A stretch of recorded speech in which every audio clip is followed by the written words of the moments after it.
Ça y est, la nouvelle Surface 3 de Microsoft est disponible. On peut se l'offrir, mais justement, faut-il craquer? Eh bien voici 3 bonnes raisons, oui, d'acheter la Surface 3 de Microsoft. Et puis 3 autres bonnes raisons de ne pas craquer.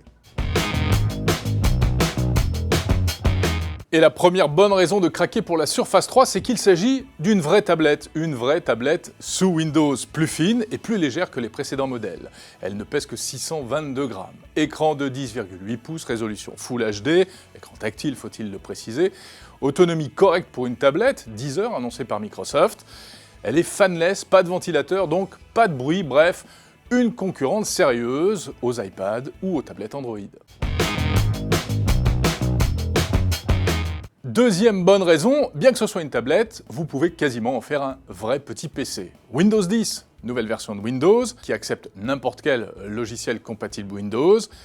1 an d'abonnement Office, au passage, on peut le préciser, et puis des fonctions nouvelles plutôt sympas, comme par exemple le système Continuum, qui permet de basculer facilement du mode tablette au mode PC.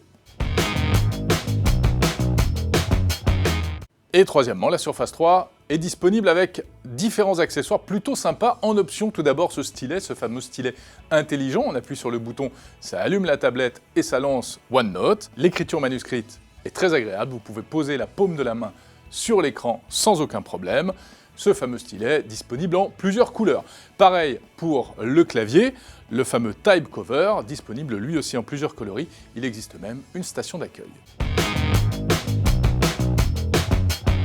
Alors c'est vrai que, vu comme ça, cette Surface 3 a l'air plutôt séduisante. Mais malgré tout, il y a quelques petits soucis qui viennent ternir le tableau. Par exemple, la puissance de cette Surface 3.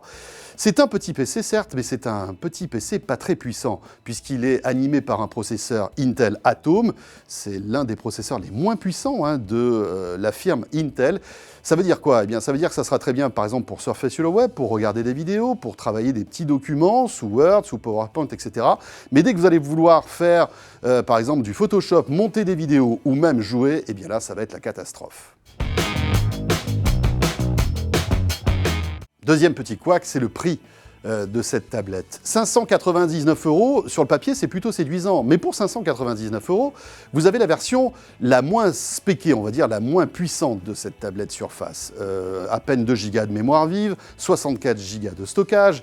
Lorsque vous voyez que Windows 10 est quand même assez en embonpoint et va prendre pas mal de place, il ne va pas vous rester grand-chose. Donc on va se tourner plutôt vers la version 4 Go de RAM avec 128 Go de stockage. Et là, tout de suite, c'est pas la même histoire, c'est 719 €. Et là où ça devient amusant, c'est que si on compare ce prix-là à la Surface Pro 3, qui elle est beaucoup plus puissante, eh bien vous rajoutez simplement 150 € et là vous pouvez vous offrir une vraie Surface Pro 3 qui pourra véritablement tout faire en matière d'usage de PC. Pour en rajouter une couche sur le prix, attention, 599 €, c'est sans les accessoires. Et chez Microsoft, les accessoires, c'est pas donné. Le clavier, 150 € de plus, et le petit stylet, 45 €.